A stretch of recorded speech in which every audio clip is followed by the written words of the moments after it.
Well, good afternoon, everyone, and thanks a lot for the invitation. I started this research where I was working here, not in this building, but in this team, and so it's really nice to be back. I've got two co-authors for this research, Patrick Bronca and Justin van der Ven, and they're both online. So they might actually jump in at some point. Patrick is Justin is a former student of John, and I have to say that it means a lot to all of us to present here today. So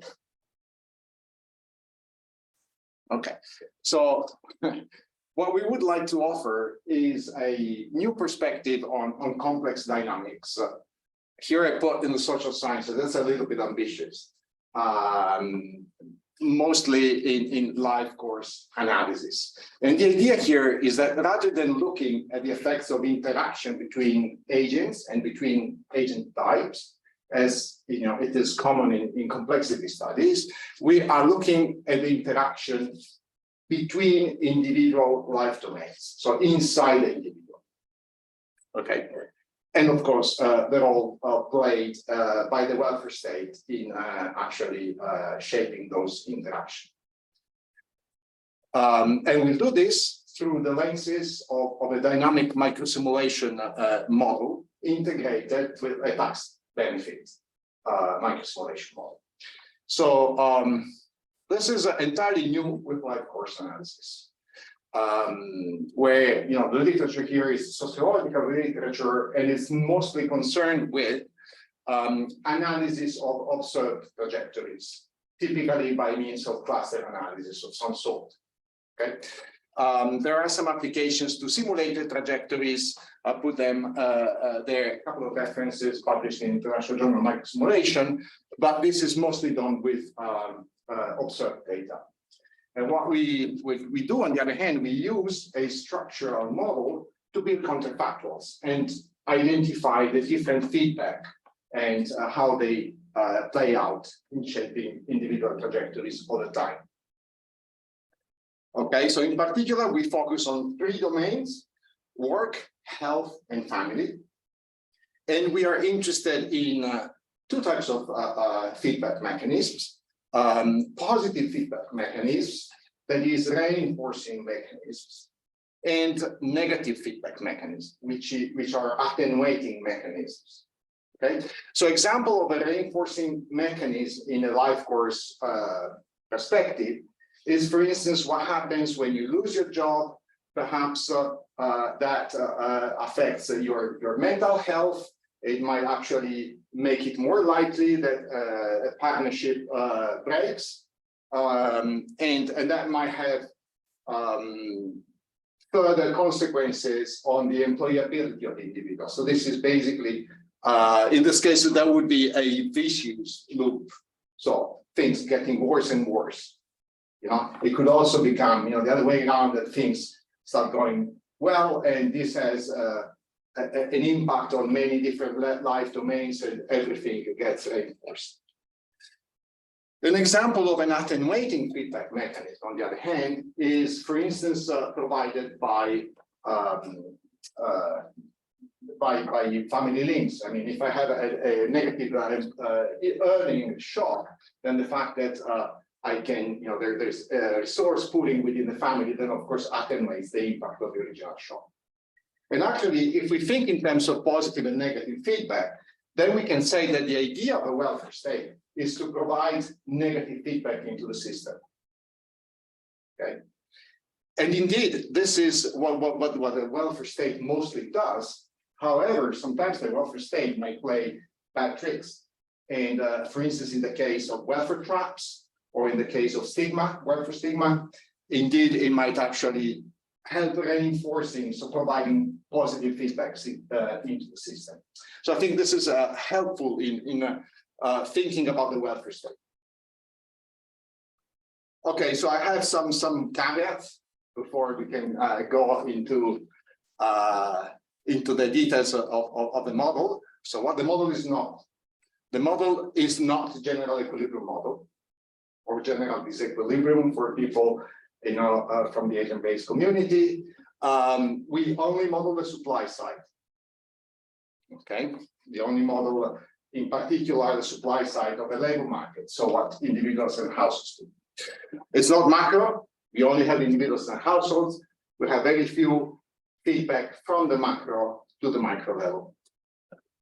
It's not a theoretical model. It's data-driven. It's calibrated to the UK economy, and it is policy-oriented. Okay, and it's work in progress. So I'm not selling the results to the Guardian yet. Okay, the idea here is to test the methodology and get feedback on how we could fine-tune it and improve it.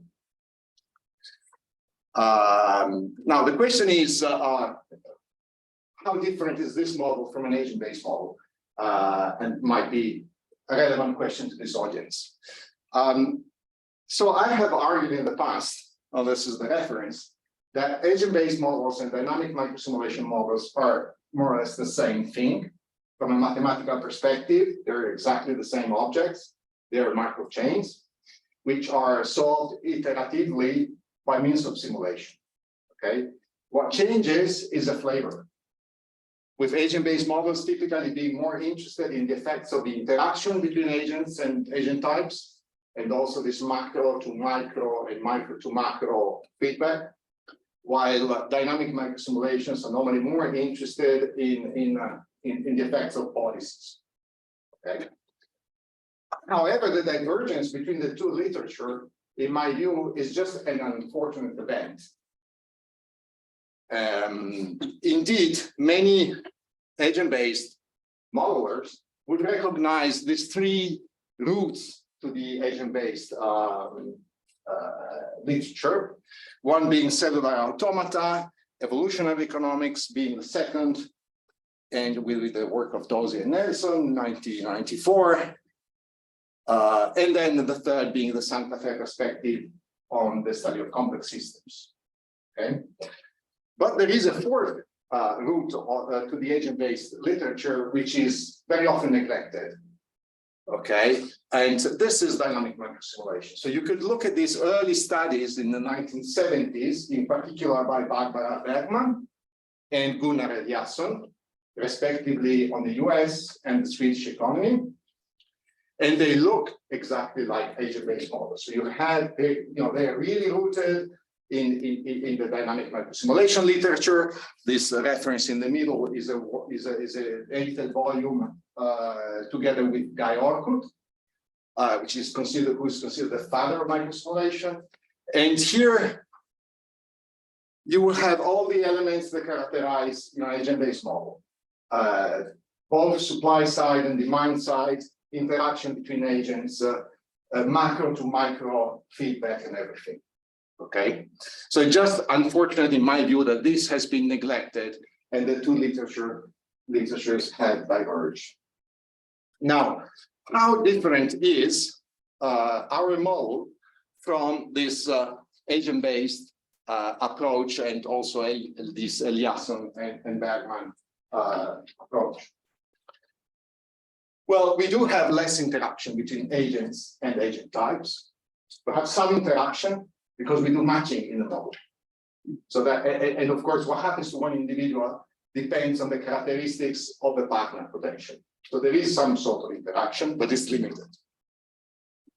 And we model more individual characteristics. So the state variables of the individuals is actually much bigger than in a typical agent-based setting. Okay, we also model more behavior. So individuals actually make conscious choices by looking at trade-offs and trying to maximize some sort of utility, or at least trying to do not too bad. This is also done in the agent-based modeling. Sometimes I will talk more about this in a minute. And then, of course, we have more policies in the model. So the model is integrated with a detailed tax benefit model, and tax benefit models they model the tax benefit systems to a great level of detail. Okay, so that was just the introduction. And we're here. What I'm going to do is describe the model first. And then before going on, I need to convince you that this model is a good model. So I will talk a little bit about validation. Okay, and once we can, agree that the model is not too bad, then we can start playing with it, and I will show how we actually proceed to quantify this feedback between different life domains. Okay, so the agents in our model are individuals. And these individuals are organized in benefit units. Okay, so benefit units can contain one or more individuals. So typically, it's an individual, their partner, and their dependent children. So they are benefit units in terms of, for tax purposes. Okay, this is a basic unit that is considered by the tax and benefit system. And then benefit units can be grouped into households. Okay, so you can have a household with more than one benefit unit, and this is, for instance, the case where there is an adult child living with their parents. So they pay taxes separately, they might get benefit separately, but they still live in the same dwelling, they are part of the same household. Okay, so we have these three tiers. I have to say that distinguishing between benefit units and households is of limited importance. Really. So just because we wanted to be a little bit more precise, but it doesn't really matter too much. Okay, so here to the right, you have the list of all the state variables that we're considering in the model. So we have, and apologies for not looking at the camera or at the audience, but I need to read all of those. So it's time, age, sex, regional residence. We look at the 13 government regions for the UK. Education, 3 levels of education. We have household status. We have self-rated health status on a 1 to 5 scale. We have a measure of psychological distress. This is on a 0 to 36 scale. We have a measure of long-term sick or disability. Activity status, where we distinguish between being student, employed, not employed, and retired. Then we have a measure of potential hourly wage, as computed based on a Heckman-corrected wage inflation. Hours worked, employment earnings, benefit payments, capital income, pension income, disposable income, home ownership, and consumption.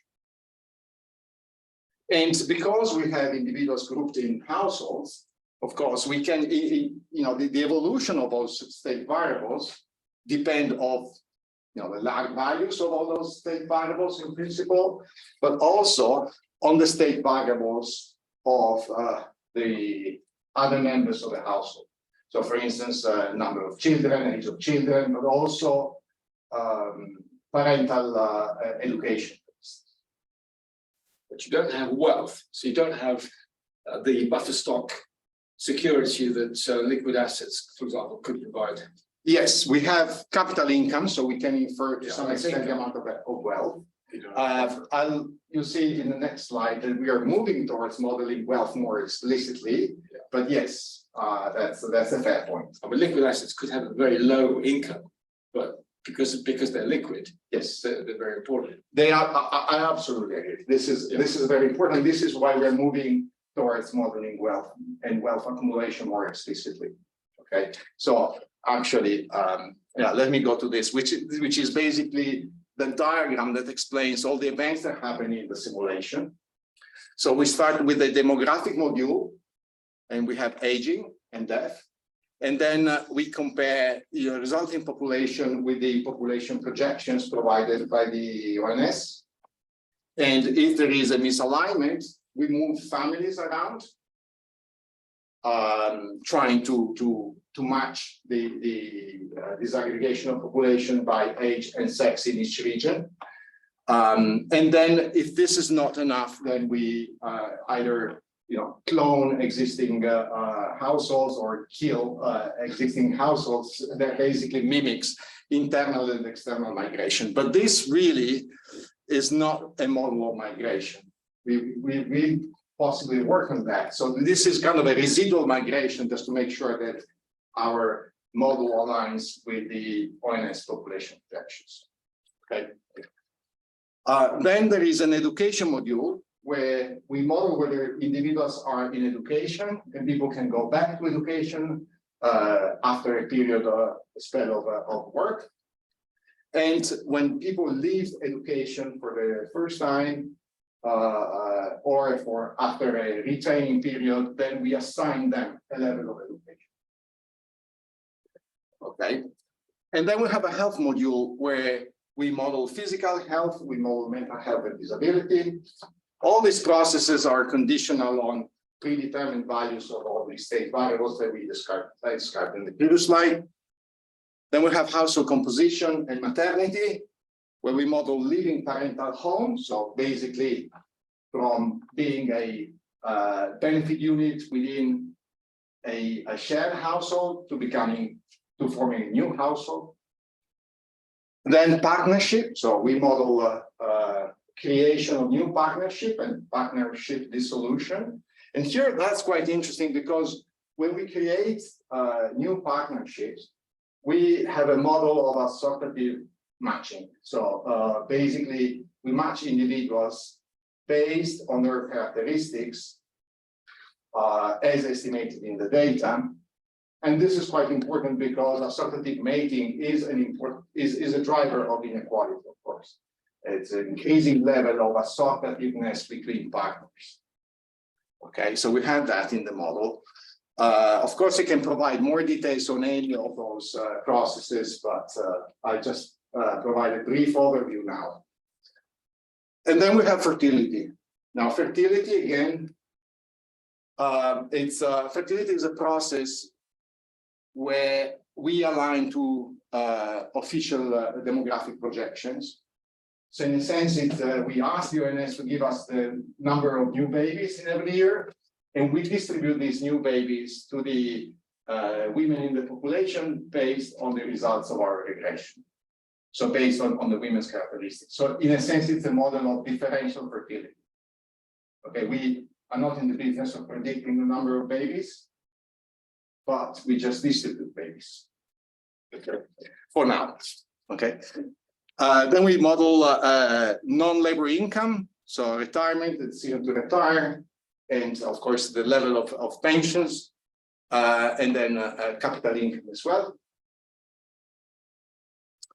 based on potentially previous earning history. But as I mentioned, this is under redesign, and once we have a proper model of wealth accumulation, then capital income will be derived from that new model.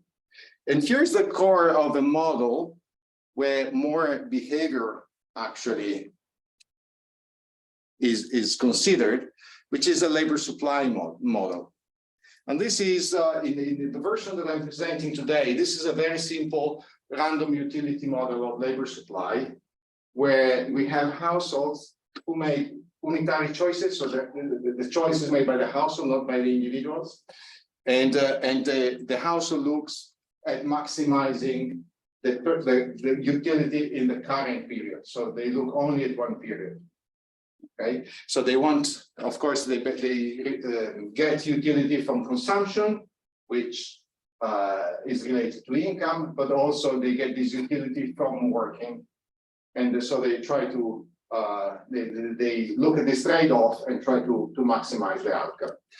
So what they do, they, for every possible labor supply choice of each partner, they look at the associated disposable income that they can get. And that depends, of course, on the wages that each partner can command, as estimated by the wage equation, and by the tax and benefit system, which transform gross earnings into net earnings. So basically, we use this tax and benefit system to reconstruct the household budget constraint And then the household maximizes utility conditional on that budget constraint.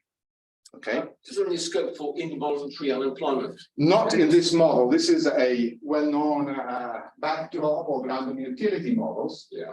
Which is why, so basically, a household can decide not to work, but it's a choice. So there is no unemployment. Okay. Now we can argue that in the context of the UK economy, that's not too bad because unemployment is so low in this country that basically everybody that is willing to work at the prevailing wage rate, they can work. Okay. But of course, it might be a problem. For instance, it was for sure a problem during COVID because people couldn't choose during COVID. This is why we also estimated a reduced form model of labor supply, which we used for 2020-2021, where things happen to individuals and individuals had no choice. Your wage equation is based on their skills and qualifications. Maybe the reason there's no unemployment is because people actually work for a lower wage than the one that would come out of the wage equation. Well, the wage equation is estimated on real data, so real data is what it is. It's corrected for the fact that you do not observe wages for people who are not employed, and that's the Heckman correction. But yeah, so this model here is actually the let's say the workhorse version of our simulation framework. But for a different project, we are exploring a more sophisticated model, which looks at intertemporal decision making. So the idea that individual households make choices over not only how much labor they supply, but also how much they consume and how much they save out of that income, looking not only at the current period, but also at the effects of their choices on the utility of future periods. Okay, so this is this thing here. So that basically becomes a dynamic programming model. And as it is well known, once you consider all these state variables that we have, you are plagued by the curse of dimensionality. Okay, and so this is what we had to face. And the way that we are dealing with that is actually implement an approximate solution to that utility maximization problem by means of social learning. So people will look at the perceived utility from other people in the population, and they will form their expectations based on that perceived utility. That basically limits substantially the size of a state space that you have to explore in finding the optimal solution. Okay. It's a question about commuting. The UK has the highest commuting times in Europe. Many people don't work in the same place where they live. Does the locational disaggregation, give you a differential between the place of work and the place of residence? Yeah, that's a very good point. I don't think it does, because we are looking at the 13 government regions, which are kind of broad aggregates. Right. In principle, it would be within like London and the southeast. I mean, that's where the biggest commutes take place. Yeah. And yeah. London and the southeast are separated in that classification. So you could do something. We could do something. Yes. Okay. It is quite important because some people spend 2.5 hours or 3 hours a day commuting. Yeah. That has a big impact on their welfare and not only, but you see that one of the applications of this framework is on the demand and supply of care over the life cycle. Yeah. And of course, if you have a long commuting, that reduces the time that you can, for instance, devote to caring for elderly parents, for instance. So I totally agree with you. Yeah, I've thanked for it. Yeah, that would be amazing. But there's possibly something we could do by looking at commuting between different government regions that has, as mentioned, probably an impact mostly for London and very limited impact elsewhere. Ideally, you would like to go to a more disaggregated level than the 13 government region, which creates a whole lot of new problems. Yeah. Okay. So one reason why we think it's important to model expectations, especially when we look at intertemporal choices, is that the alternative of model expectations, forward-looking expectations, is of course modeling backward-looking expectations or adaptive expectations. And this is very often done in the agent-based modeling literature. The problem with that is that when you have choices that have an impact over many years and choices that are possibly not repeated, then of course the ability to learn from past outcomes is much diminished. So this is why we think it's important to model expectations.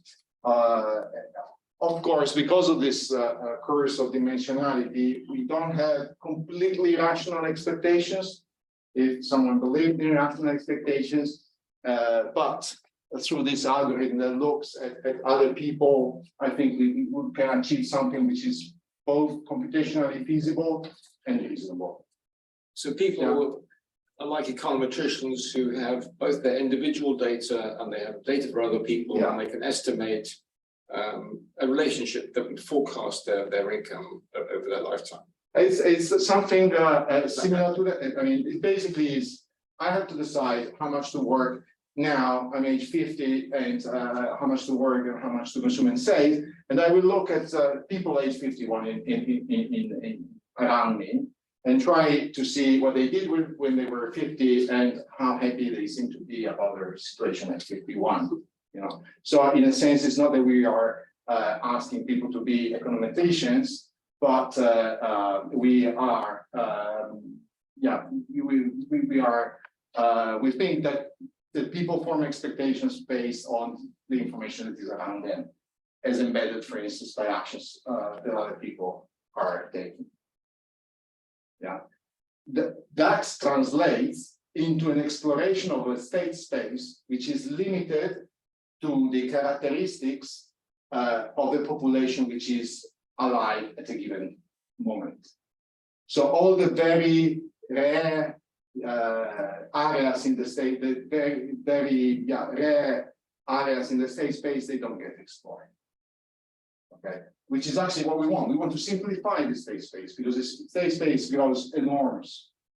And we want to simplify it, so we decide not to look at areas in the state space which are really not very common. So there is a one-to-one relationship between the technical details and this interpretation of learning from others, which I guess has more is more intuitive and probably makes more sense. Yeah. Okay. Now, the other thing of interest, I hope for this audience, is how we link this dynamic structure to the tax benefit calculator. Because one thing that most people would do in such a case is actually code tax functions here. And that's a nightmare because tax functions are typically complicated. Okay. So what we do instead is to run the tax benefit model separately, produce the output of this tax benefit model, and use that output as a big lookup table. So that then we can match our simulated individuals to individuals in the database produced by the tax benefit model, see what their characteristics are, and import tax benefit payments from the tax benefit model. Okay. And one advantage of doing that, so this matching, is basically the idea, the underlying idea is that the model is able to predict gross outcomes. We want to have net gross earnings, we want to have net earnings. That's a variable we don't have. We treat it as a missing variable problem. We import from another data set. As simple as that. And one advantage of doing that is that the matching, we can do the matching based on common variables between this dynamic structure and the tax benefit model. Okay, and so that's highly flexible. When we have a lot of variables, like in this case here, we can condition on all those variables. And that basically means that the tax benefit payments that we import from the tax benefit model are more precise, they are more heterogeneous sense. But even if we had just one variable, let's say age, we could still apply the same methodology, and that basically would imply that we just import average tax benefit payments by age into the dynamic structure. Okay. Now, another thing we do is rather than importing tax benefit payments, we import the gross to net ratio. And that has an advantage because the gross to net ratio is a pure number. So that's independent of time, independent of nominal income, so real income growth, and anything. It's a pure number. So basically we can, in principle, run the tax benefit model once and use the same lookup table for all periods in our dynamic model. Okay, there is only one caveat to that, is that tax gross to net ratios make little sense when gross earnings are either zero or close to zero. So for those individuals, we actually import tax benefit payments rather than the ratio. And then, of course, we have to do all the operating in a consistent way. Okay. So data. So this is all estimated on understanding society and family resource survey data. We distinguish three different data sets that we use. We have the initial population, which comes from understanding society. And indeed, we have multiple initial populations because we want to be able to start the model at different points in time, from 2011 onwards. One reason being validation, which is the next part in the presentation. And then all the processes are estimated on understanding society using the longitudinal dimension of understanding society. So we also control for a time trend, with the only exception of a labor supply module, which is estimated on the family resource survey. And then the donor population, which is the outcome of the tax benefit model, which we use as this lookup table, then is based on the family resource survey as well. Uncertainty in the model. So this is a large model. It's affected, it's plagued by a lot of uncertainty, as any model, I would say. We can distinguish, you can distinguish uncertainty coming from the quality of input data. We don't do anything about that. You suppose understanding society is good data, family resource survey is good data. We just take it as a given. We could talk about uncertainty of model structure. Perhaps this big structure that I showed you is completely wrong. Again, we don't do much about it. Then there are the two forms of uncertainty which we deal with. One is uncertainty on the specification of all the different processes. And the other one is uncertainty on coming from the fact that the parameters of, in each specification are estimated with some error. Okay. So we deal with this model parameters uncertainty by running the simulations multiple times, and every time, rather than using the point estimates, we actually draw all coefficients from the variance covariance matrix for each process. Okay, and then once we do this for each simulation run, then we keep the parameters fixed for the whole simulation run. But then the next run uses other parameters, and that kind of deal that allows us to deal with the fact that the parameters themselves are estimated with a level of imprecision. The other source of uncertainty coming from model specification, the fact that we don't know whether the model is well specified or not. Well, we deal with that through validation. So we validate the model. If the model is not validated, we modify the specification until more or less we get to what we want. Okay, and actually, that's the next part of the presentation. So I'm going to show you some statistics, very simple statistics, that should hopefully convince you that the model is doing a decent job. Okay, so first of all, this is the distribution of students by age. Basically, the decision of being or not a student is the first thing that happens in the model. And So you see here a red, oops, touch screen, a red line, which comes from the observation, and the gray area that is the coming from the simulations using this idea of simulating the model many times with different sets of parameters each time. That's coming from these huge variance covariance matrices for each process. Okay, and you see that more or less we replicate the fraction of students by age. This is the resulting levels of education. This is activity status. Of course, we can do it. So in this, on all those validation graphs, we start the simulation in 2011, and then we look at the period 2011 to 2020, or to the latest data we have available, and compare it with the observations. Okay, so this is female employment by age. This is male employment by age. This is weekly hours of labor, good average. Of course, we could look at more disaggregated statistics. Of course, the more you disaggregate, you start finding discrepancies, some discrepancies. So I'm hoping to convince is that the model is doing a decent enough job. Yeah. Can you say again how many parameters you have and how you estimate them? Oh, each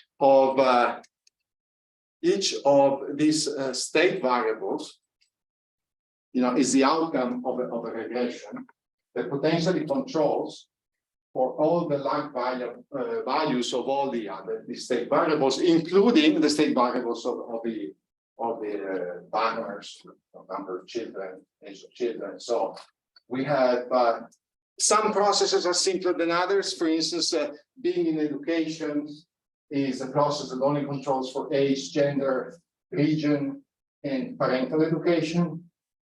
Some processes are more complicated and might have 10, 15 variables. Plus, we have the labor supply module, which is not regression. I mean, we have a wage equation, but then we have this structural model base. Okay. All the coefficient, the estimates are available, but I haven't put them here because it's a lot. They are not estimated by running the model and make it. No, this is estimated. So all those processes are conditional on lag values, and they are estimated separately in the data. That's another big difference with respect to a macro agent-based model, which you would try to estimate in one go. Okay, I think that with the version of the model that where we have this intertemporal decision process, we estimate it in one go by using the simulated method of models. Okay. So this is the distribution of income. This is a P90 to P10 ratio. We are a little bit, our distribution income is a little bit more compressed than what we see in the data. This is a P90 to P50, which looks more similar, around 2. This is health. Remember, health in our model is a score between 1 and 5 by age for females, and this is health by age for males. And I think that's it. So this is the validation statistics that I'm trying. We could do more, of course, almost endless. The best we can, put the model through. Anyway, so this is the what we are using the model for. We have been using it to study the effects of COVID-19 and COVID-19 policies on mental health, with the idea that COVID-19 is an economic shock, and the economic shock has an impact on everything else, including mental health, basically. And this is a project that we just finished, funded by the Health Foundation. We're looking at the supply and demand of care of the life cycle. The project funded by JPI. Life course redistribution and intergenerational fairness, the idea being that we can reconstruct entire life course trajectories. And we can also run the model backwards, so we can reconstruct past histories for individuals in our data using the model. So we have complete trajectories for everybody in the initial sample, young people and old people alike. And then we can compute things like the net present value of taxes and benefits and intergenerational fairness, intergenerational inequality, things.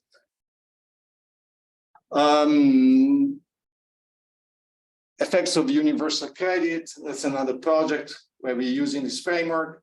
Effects of population aging and sustainability of welfare systems.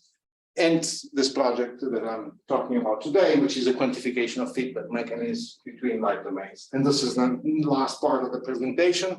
I'll try to speed up a bit. So the idea is we introduce shocks in the system. So we shock the system. We introduce a health shock. We introduce a partnership dissolution. Okay.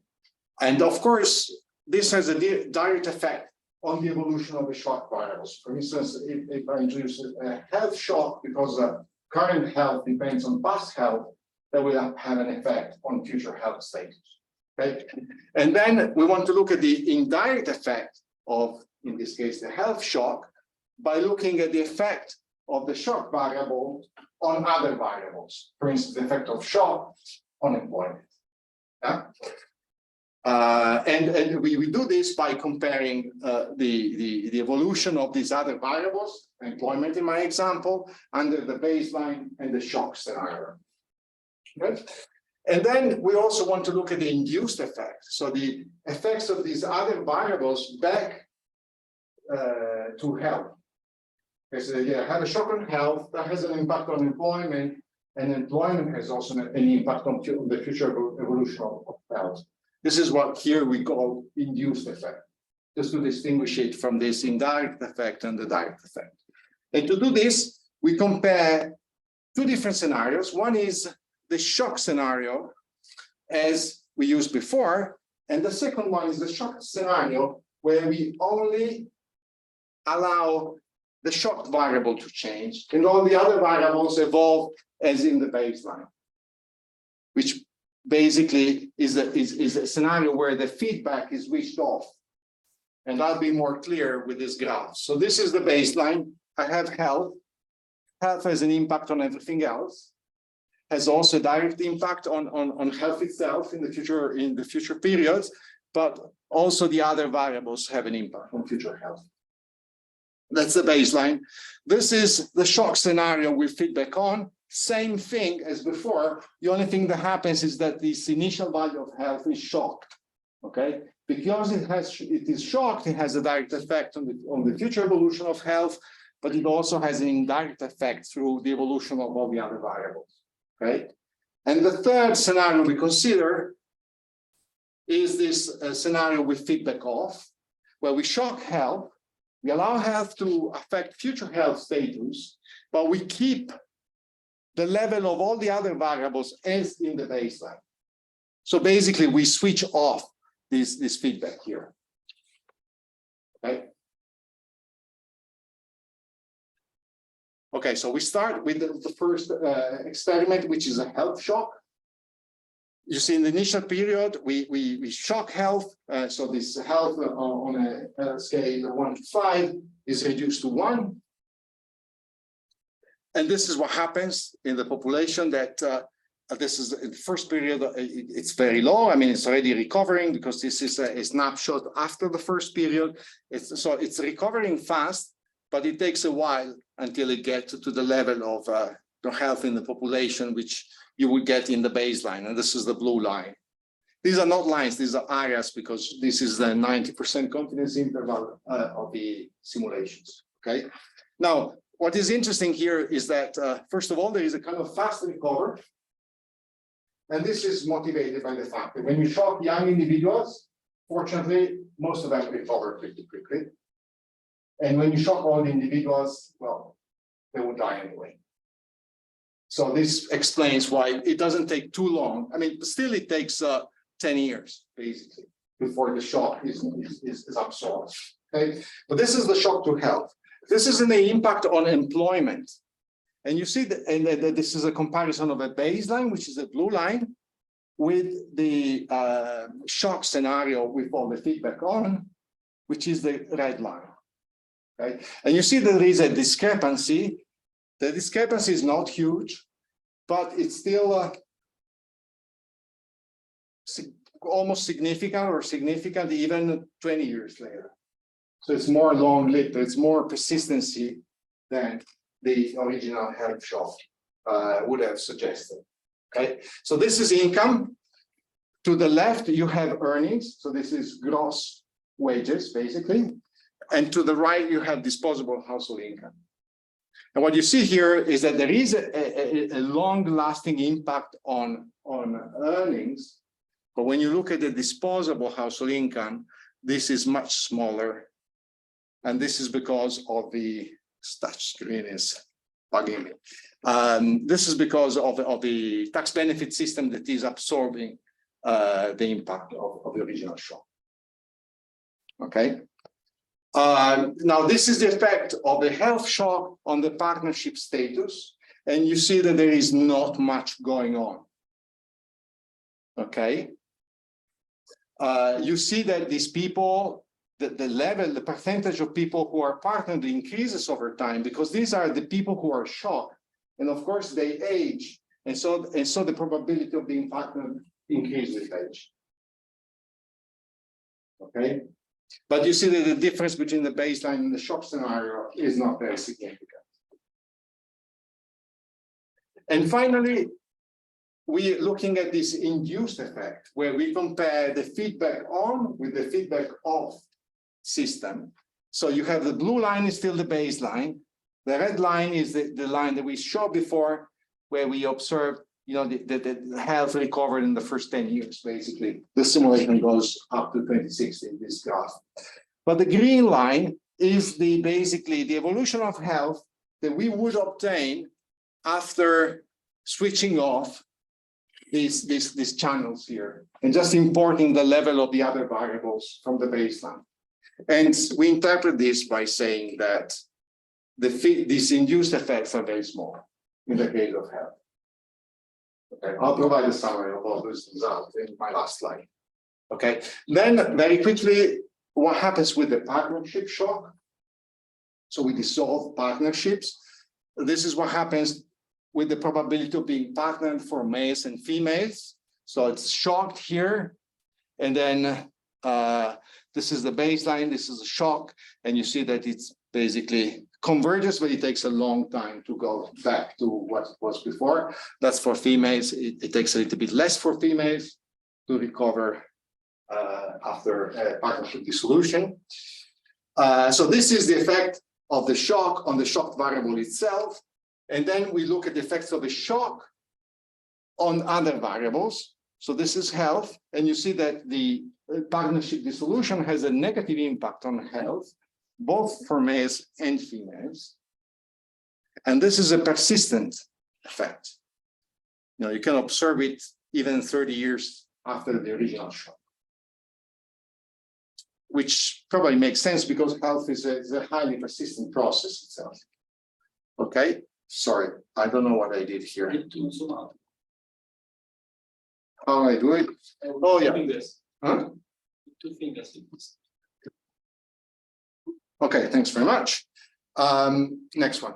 Okay, this is the effect of unemployment.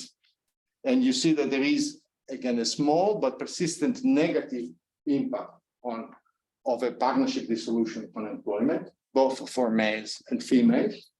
I could elaborate a little bit more on why this is the case, but let me just jump to the conclusion. Perhaps we can get back to this later. This is the effect on the earnings. And again, here you have gross wages, and here you have, So here you have gross wages both for males and females. And you see that there is an impact, which is actually quite significant.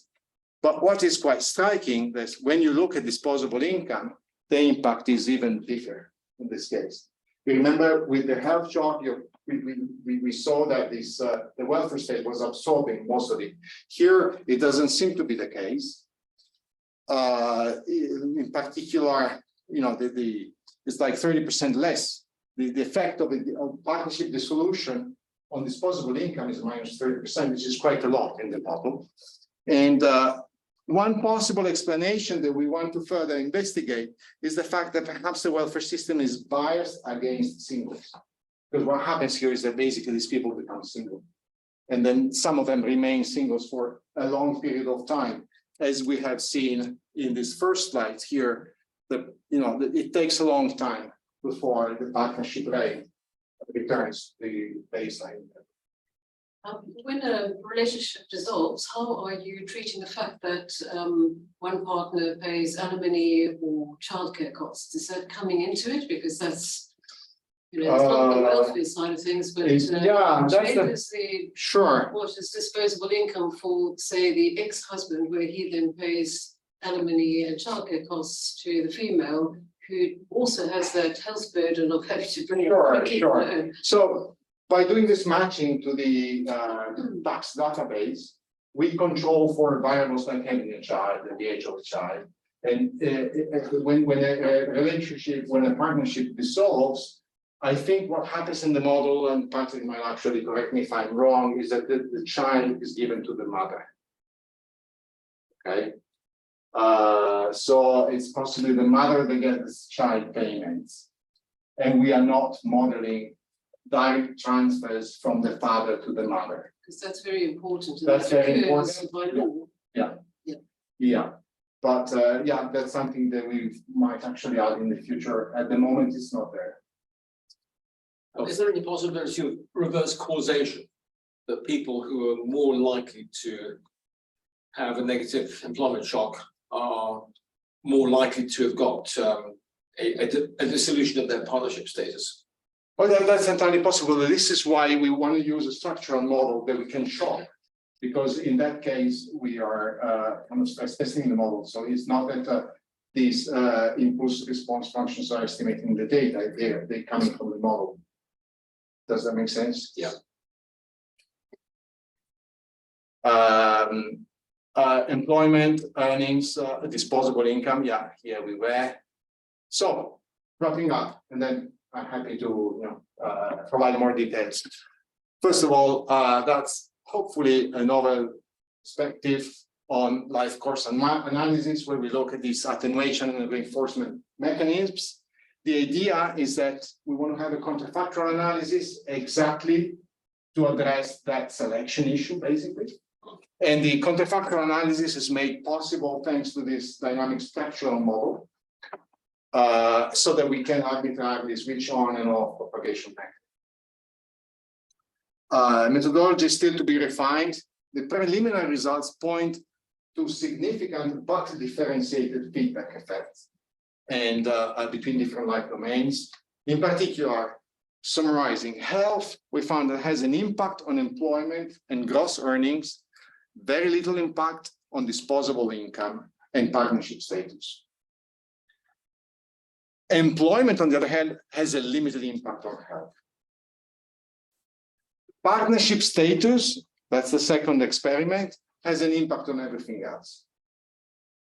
Okay, and with this thing that it seems that disposable income is more impacted than a gross income, and we want to investigate this a little bit further. Potentially, I mean, it makes sense that the welfare state might be biased against singles. It's entirely possible.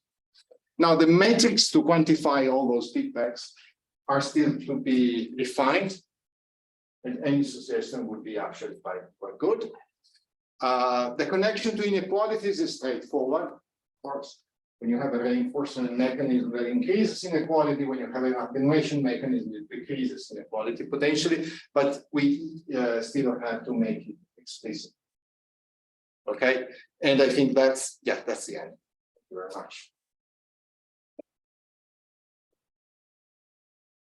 Today is Air Quality Day, and air quality is very much in the news and can be measured quite precisely. in a different regions, obviously has important health implications, and perhaps your model could be used to analyze that. I hope so. Yeah, so. So huge interest at the moment. Just a bit of advertising, someone in our group has made a report on air quality, health and Oh, really? socioeconomic status. And So John be on our and site, John and I put air quality monitors up around Oxford, the purple air monitors, Okay. to get a more granular measurement. But yeah. I mean, UK households at the moment are going through an absolutely appalling period. So, many households are resorting to food banks. So, do you have access to food banks as part of the social safety net? Another big issue is NHS waiting lists. So the fact the NHS is breaking down in many places has a large impact on health and the ability to work. Long COVID is, has affected hundreds of thousands of people. Can you build in those kinds of things into your model? So, yeah, first of all, let me say something. So in all these graphs that I showed, there is no COVID. We switch that module on. What happens when we introduce COVID? COVID acts as a reset event. So all these differences kind of vanish after 2020. It's a reset event. So that's quite interesting by itself, I would say. So in these projections, we have COVID, but we don't have, for instance, long COVID and the impact of COVID on future health. In terms of the other issue you raised, which is basically the safety net, what we model, what we don't model. Well, basically, we use this tax benefit model, UK model, which is quite detailed, but only considers national measures. So we don't have food banks. We could add them because I think they are in understanding society. So we could have a process that explains whether people access food banks given the level of their earnings or wealth. Once we will have wealth in the model. But it's not in the tax benefit model, as well as in-kind services are not in the model, including NHS. Which is a bit. Local governments do quite a lot, or used to do quite a lot before austerity. One of the things that's changed is the council tax rebate. So it used to be the case that the people who paid very high council taxes and had low incomes could get a rebate. Now, the funding for that has been cut enormously, and so the stress, particularly in northern areas where council tax payments are very high, there's been an increased stress on households because that income support has gone. I mean, it's become localized. So that's something that's missing from tax mod, is it? I think Patrick, Justin might actually be more specific here. I think that we model some council tax rebates in UK mod, right? And they will show up in the gross to net conversion rate. To the extent that we control for the right variables, otherwise there will be just a tiny change in the average. But we don't have really local policies at the moment. Yeah. But the idea of this thing here is that you separate basically this dynamic structure from the modeling of taxes and benefits and safety net, which is done separately, independently, in this case, UK mod, but we could add other stuff to it. So hopefully this is something we will be able to add in the future. In-kind services is also there. Yeah. We have, for instance, school meals, we have something, but very little school meals because it gets monetized. preschool meals. preschool meals, Yeah. that kind of stuff, yeah. I was intrigued by your somewhat mysterious bullet on your final slide about exploring inequalities. Yeah, connections to inequality straightforward, but not yet made explicit. I wonder if you could say a bit more about that. And sure. And I'm intrigued by the possibility that there might be a link to a small but interesting literature actually coming out of the kind of physics community that's been looking to explain kind of macro distributions of inequalities from a more dynamic perspective, because the traditional neoclassical models don't explain the actual distributions we observe on from things like marginal productivity, preferences of work versus leisure, things like that. But these models at a very stylized level have asymmetries, reinforcing feedbacks, and path dependence. You put those three things together and you get stylized distributions that match the data. And it would seem your model has all three of those elements in it. And but you've got the actual detail on what's really going on Yes. at a micro level. So you wonder if there's a chance to connect some of this micro stuff to more That's macro something distributions. we absolutely need to do. Yes, Yeah. yes. With respect to inequality, so here we shock pretty much everyone. So for instance, every partnership is dissolved. And with the health shock, we shock all the the household head, not everybody, because otherwise, in some cases, people will just the house will stop working, both of them. But so we shock pretty much everyone, and so the way to interpret this graphs that I show is sort of the average effect across the whole population of a shock. Yeah. Okay? Now, of course, we could be more specific at looking at these trajectories for individual characteristics, okay, and then will give us some measure of the heterogeneity of the effects of a shock. But what happens in reality is that some individuals are, as John mentioned, are more likely to receive the shock than others. Yeah. And so this adds a further interaction. Okay, so here we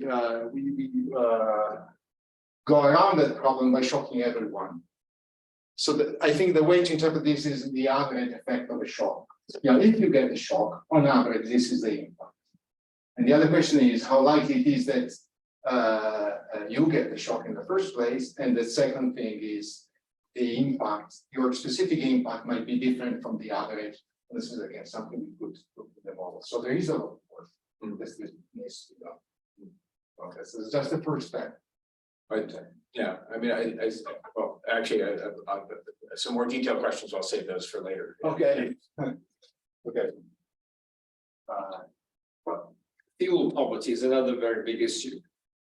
So if you live in a poorly insulated house or flat, the rise in fuel prices could be much worse for you than if you live in a well-insulated. I totally agree. I think we have fuel payments in the UK mod, Okay, but that's important.